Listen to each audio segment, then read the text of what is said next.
안녕하세요. 더 넘치는 게 믿음의 가족 여러분, 9월 4일 목요일 아침입니다. 오늘 이 아침에도 하나님께서 또 오늘 여러분에게 새롭게 부어주시기를 원하시는 그 귀하신 은혜와 사랑이 또 복이 여러분의 삶 가운데, 심령 가운데 충만하시기를 주님의 이름으로 축복해 드리겠습니다. 오늘은 데살로니가전서 4장 1절로 12절까지의 말씀을 함께 묵상하도록 하시겠습니다. 제가 시간을 절약하기 위하여서 늘 여러분들에게 본문을 개인적으로 읽어주십사 부탁을 드리는데 꼭 본문을 읽어주셔야 말씀 묵상에 의미가 있는 것이니까요. 지금 잠시 먼저 이 영상을 잠깐 세우시고 본문을 먼저 읽어주시기를 바랍니다. 네, 다 본문을 읽으신 줄로 믿고 함께 말씀을 좀 나눠보고자 합니다. 데살로니가 지역은 경제적으로 매우 부유한 도시였고 무엇보다 우상종교의 천국과도 같은 곳이었습니다.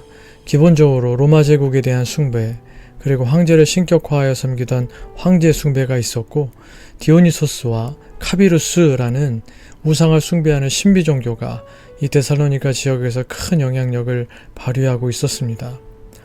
디오니소스 종파는 남자의 성기를 상징으로 삼고 성적 탐닉을 통해 디오니소스 신을 예배하고 그 신의 힘을 얻는 종교였습니다. 자연스럽게 성적으로 문란한 문화가 그 지역에 만연하게 되는 것입니다. 카비루스 종파는 카비루스라는 신이 무참히 살해되자 그 동생들이 카비루스를 왕으로 떠받들면서 성대하게 제사를 지냈고 데살로니가에 있는 큰 산 밑에 카비루스를 매장했는데 언젠가 카비루스가 부활해서 데살로니가로 돌아온다는 신화를 기본으로 하는 종교였습니다. 이들도 역시 성적으로 문란한 제사의식, 제의를 기본적으로 하는 종교였습니다. 데살로니가는 이렇게 제국 숭배사상, 로마 황제를 섬기는 황제 숭배, 그리고 강력한 두 신비 종교의 영향으로 성적으로 대단히 타락한 도시였던 것입니다. 그 안에서 그리스도인으로 산다는 것, 그리고 교회로 존재한다는 것이 매우 힘든 일이고 사람의 의지나 노력만으로는 결코 쉽지 않은 일임을 짐작할 수 있습니다. 정말 믿음의 역사가 아니면 불가능한 것임을 깨달을 수 있습니다. 오늘 본문은 이렇게 우상숭배와 성적 타락이 만연한 지역에서 신앙을 지키며 살아가고 있는 데살로니가 교회 성도들을 향하여 하나님께서 사도 바울을 통해 명령과 당부를 전하시는 내용입니다. 그들이 하나님을 기쁘시게 해드리기 위하여 하나님의 명령에 순종하는 삶을 살기를, 영적인 또 육체적인 순결함을 지키며 성령을 따라 거룩한 삶을 살기를 당부하고 계십니다. 매일 성경 순에 기록되어 있는 오늘 본문의 전체적인 내용을 제가 한번 읽어보도록 하겠습니다. 1절과 2절, 또 9절과 10절. 데살로니가 교회는 바울에게 배운 대로 그리스도인의 삶을 잘 실천하고 있었습니다. 이에 바울은 지금보다 더욱 충만하게 그 길을 걷기를 격려하며 하나님이 바라시는 삶의 방향을 다시 강조합니다. 3절과 7절. 하나님의 뜻은 분명합니다. 하나님은 데살로니가 성도를 죄에서 건져내어 거룩한 삶으로 부르셨습니다. 4절. 바울은 그들에게 구별된 삶을 요청하며 아내를 지배하거나 소유물처럼 대하지 말고 거룩함과 존중으로 대하라고 권면합니다. 5절로 8절. 또 음행을 경계하라고 단호히 말합니다.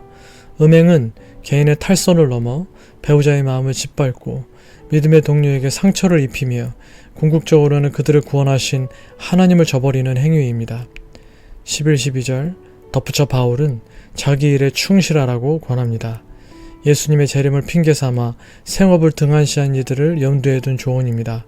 그들은 교회 안에서는 짐이 되었고 교회 밖에서는 불신자들의 비난거리가 되었습니다. 이와 같은 내용을 가진 오늘 본문 말씀을 통해 우리가 몇 가지 말씀의 교훈을 삼아보고자 합니다. 첫 번째는 1절과 2절 말씀입니다. 제가 한번 읽어보겠습니다.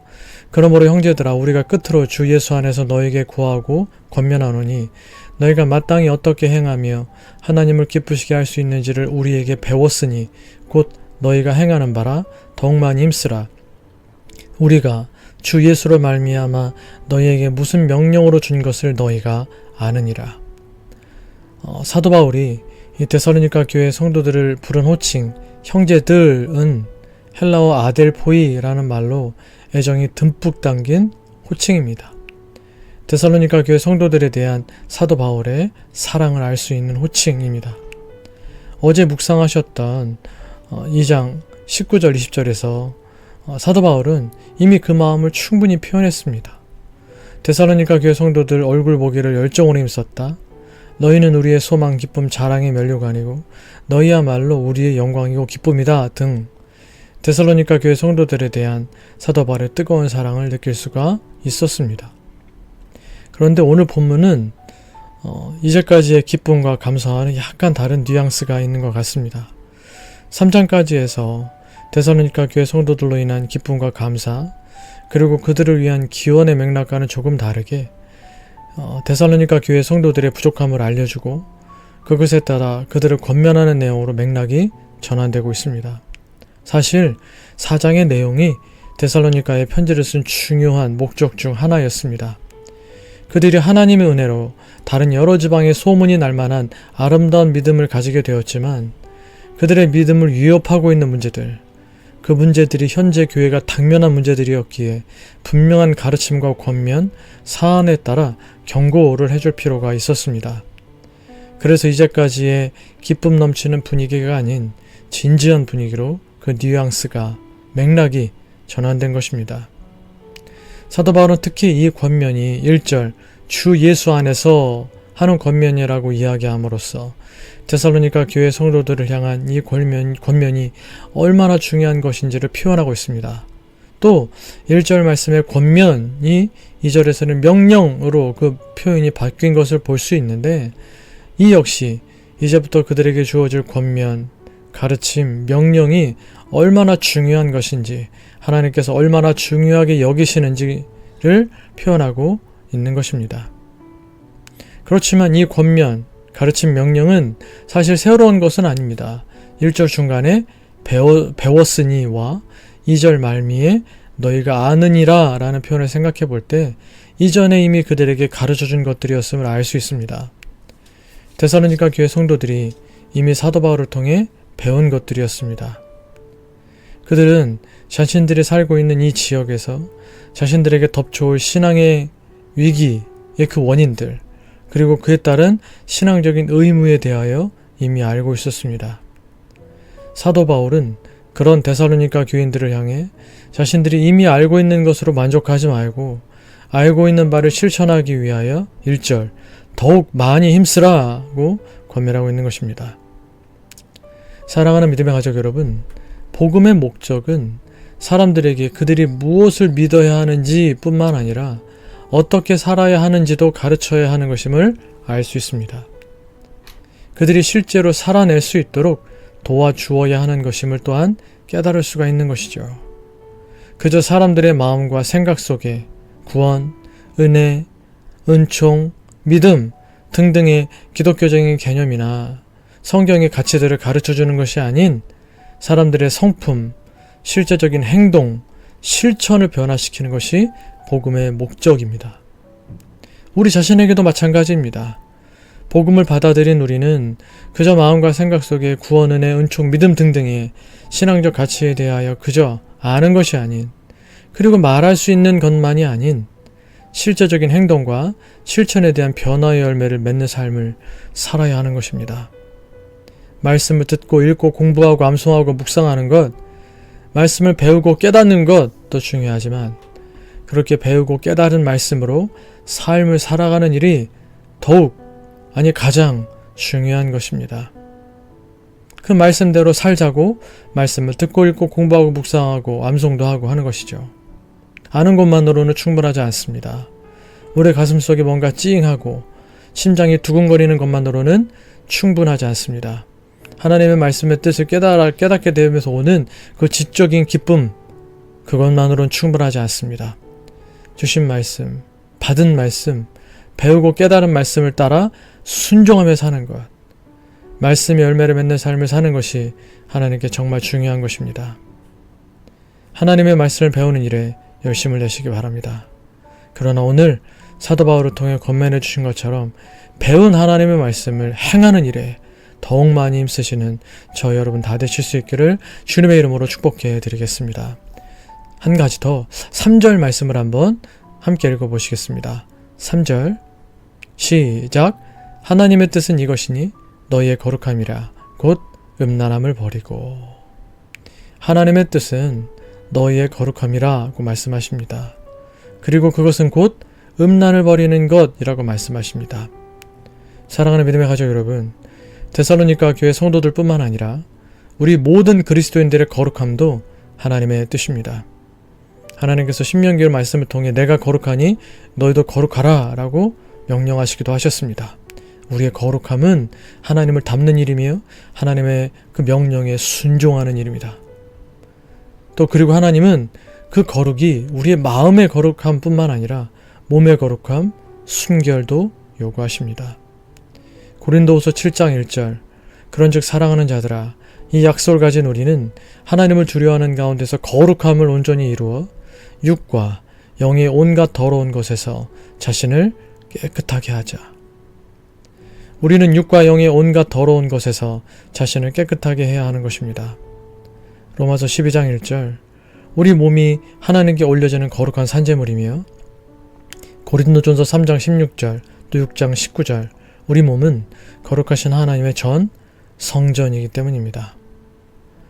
1절과 2절에서 말씀하신 대로 이 거룩함은 구체적인 삶의 실천으로 나타나야 하는데 3절 음란을 버리고 4절 거룩함과 존귀함으로 자기의 아내 대할 줄을 아는 것이며 5절 하나님을 모르는 이방인과 같이 세욕을 따르지 않는 것이고 그리고 6절 분수를 넘어서 형제를 해하지 않는 것입니다. 정리하면 하나님께서는 사도 바울을 통해 3절에서 데살로니가 교회 성도들에게 음란, 즉 어떤 종류의 성적 부도덕이든지 모두 버리고 4절 거룩함과 존귀함으로 즉 거룩함과 자신 및 다른 사람들을 존귀하게 여김으로 자신의 성적 욕구를 통제할 줄 알아야 한다는 것을 권면하고 계신 것입니다. 기도라는 기독교 고전 아주 훌륭한 책이 있습니다. 이 책으로 전세계 크리스천들에게 큰 영향을 끼쳤던 분이 리차드 포스터라는 분인데 이 리차드 포스터라는 분이 쓴 또 다른 명저가 있어요. 돈, 섹스, 권력이라는 책입니다.